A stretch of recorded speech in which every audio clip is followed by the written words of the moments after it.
Having the ability to load your user LUTs onto whatever device you're using to record your log footage with is a huge benefit when it comes to dialing in each and every look that you're going for. That being said, the Atmos Shinobi 2 has that ability to load whatever user LUTs you want onto your device.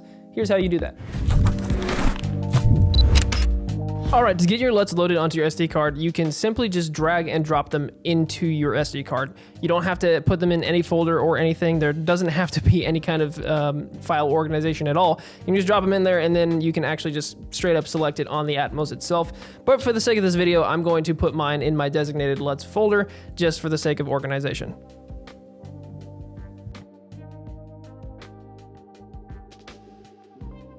Okay, I've got kind of a wonky setup, so I apologize if I bumped the camera here. But you're gonna take your SD card that you got and you're gonna put it on the SD card slot on the side of this thing. Once you put that into your Shinobi, what you're gonna do is you're gonna navigate to the top here. Just click on the top where it says SDR native. That should be your default on what it's set to. You're gonna be in this monitor tab. What you want is the LUTs tab right here. If you notice these little squiggly lines above these numbers, all that means is I've got LUTs already preloaded onto those presets. So you've got presets 1 through 8 here. So disregard the little squiggly lines.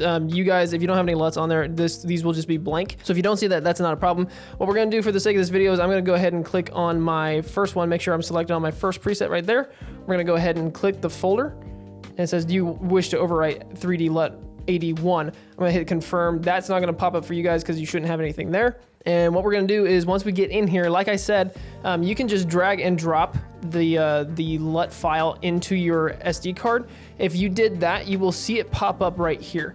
It'll be whatever, you know, your LUT is named. But for me, like I said, I have it located in that LUT file. So I'm gonna go through here and find that. And then here are my LUTs right here. So what I'm gonna do is I'm gonna hit on the LUT that I wanna load, that's my main one, my 81, and then I'm gonna hit load LUT. Then it'll just take about a minute or so to import your LUT. It never takes that long. And just like that, as you can see, LUT import complete. You're gonna hit confirm. All right, we're back here to this folder. So what we're gonna do is we're gonna make sure we have our LUT loaded that we just loaded on there. So not 2, 3, or whatever. You're gonna have it selected onto the one that you just loaded on there. We're gonna come back to monitor, and instead of SDR native, you're gonna hit user LUT. And boom, just like that. As you can see, it is now displaying the LUT that I have loaded on there. It's still shooting S-Log footage, but it's gonna display on my Shinobi 2 what it's gonna look like after I apply that LUT in post. So if you had multiple LUTs loaded that you wanna switch between, you just come back here with your user LUT selected in this monitor tab, and you can cycle through the LUTs that you have preloaded onto your Shinobi 2. But that's it, guys. That is super easy. This is how you load your user presets or whatever LUT that you have onto your Shinobi 2. That way for your whatever project that you're working on, is gonna be super easy to expose your image or really dial in that look that you're going for without having to guess. So by the time you shoot your footage and bring it into whatever editing software you have and you smack your LUT on there, it should look exactly like you shot it on your Shinobi 2.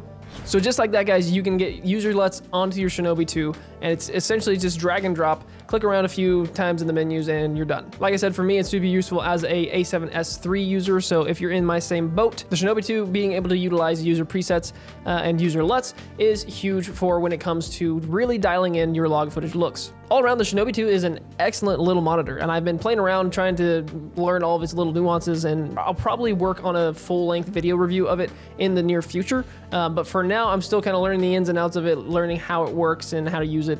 But so far, I've been really impressed with it for the price. That's important. A lot of monitors can be pretty expensive, and for good reason. But if you can kind of split that gap between super expensive and also just, you know, performance, if you can find something in the middle, like the Shinobi 2, in my opinion, it works great. But that is it for this video, guys. Thanks so much for watching. If you did enjoy the video, go ahead and feel free to give it a like down below, as well as subscribe if you're into tech, camera, creating that sort of content. And as always, a special thank you to those of you who stick around and watch the full video. You guys are always my favorites. But come on now, you guys know the drill. That's enough consuming content, enough watching content. Get out there, create something yourself. I will see you all in the next video.